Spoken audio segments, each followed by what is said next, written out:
Hi, my name is Jamie, and today I'm going to talk to you about Landline by Rainbow Rowell.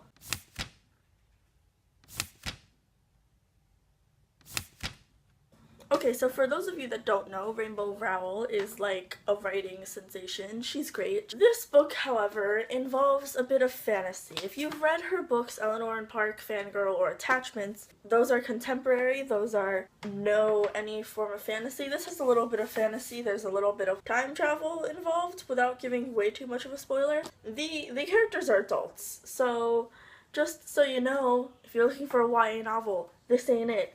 They're married. They have kids. We'll meet the main character. Her name is Georgie McCool. Yes, that is her real name. And she is married to Neil, who she met 17-ish years ago from when this book is taking place. She has 2 kids. Their names are Numi and Alice. And it is almost Christmas time. But, whoops. Georgie is part of a TV show thing. She's a comedy writer. And she's about to launch a show, sort of. She's pitching it, and she needs to stay for Christmas, or at least for part of Christmas. Like, parts of it. Like, they were supposed to visit Neil's mom for Christmas for like 2 weeks or something, but that's not gonna happen because Georgie has to work on her show. So Neil takes the kids and goes to Omaha without her, and she is left in California to write her show. And none of this is a spoiler because it's in the first chapter. So if that sounds interesting, it's about to get even more weird because she tries to call her husband and it doesn't work. It always gets to her kids. He's always doing something. But when she calls him on the yellow landline in her mom's house in her room, she gets Neil, except there's a little something about it that's not right. And I think I'm gonna end it there because otherwise spoilers will happen. So I liked this book. I finished it very quickly. It's like a really quick read. Like, compared to Rainbow's last book, Fangirl, this is kind of thin a little bit. What bothers me about the book is not even anything in the plot. The thing is the actual book, because it's so much taller than her other books, because Eleanor and Park is this size too, and then what is this? It bothers me so much. Why couldn't you choose the same format? I was actually so excited for the release of this book. Like, I literally spent the night before painting my nails, so it would be Rainbow Rowell themed. Like, I'm nuts. If that book sounds interesting, you should stop watching because otherwise you are going to get all of the spoilers and you are going to be upset. If you don't want spoilers, leave. Bye.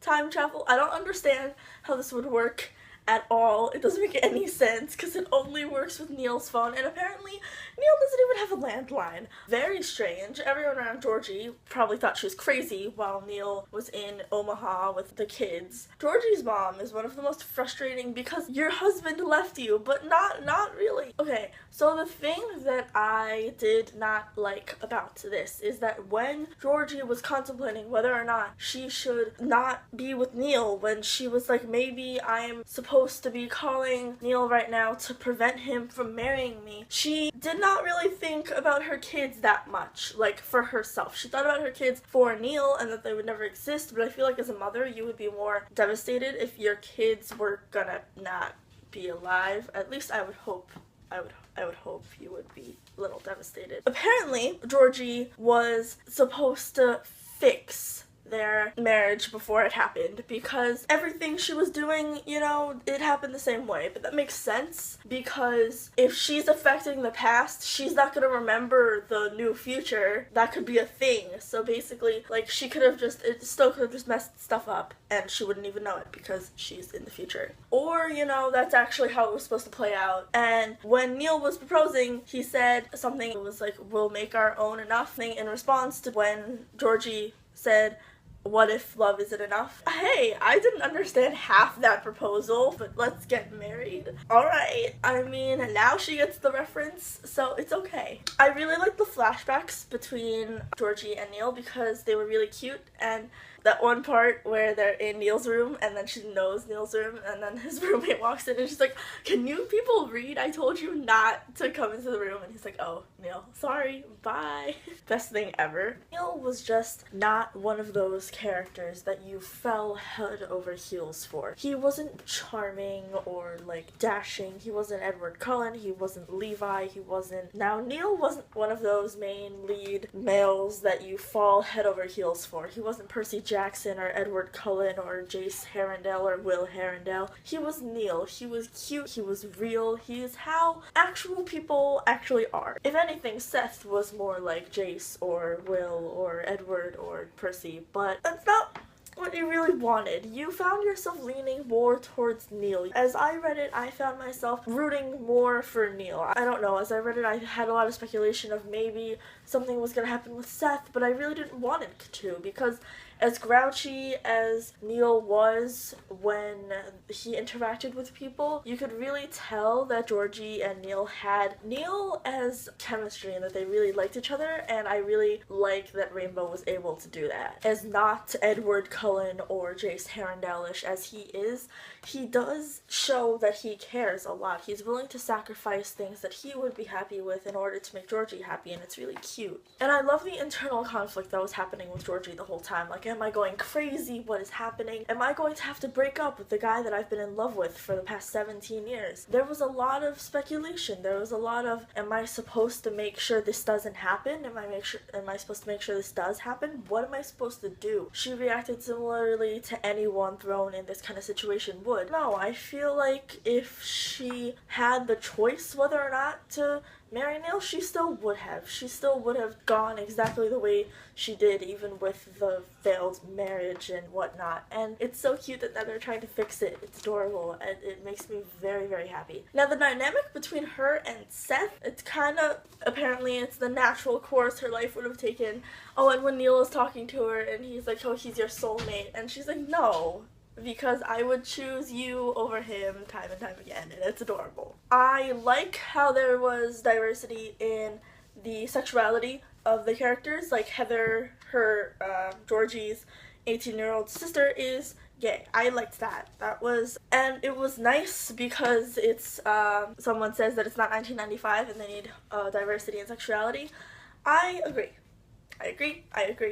Okay, so Rainbow's books are always really adorable, but this one was adorable in the sense that I am not married yet, and married couples, yay. And the end, when they are fixing their marriages, it's very cute. They're trying to fix the marriage, that's what it ends up being.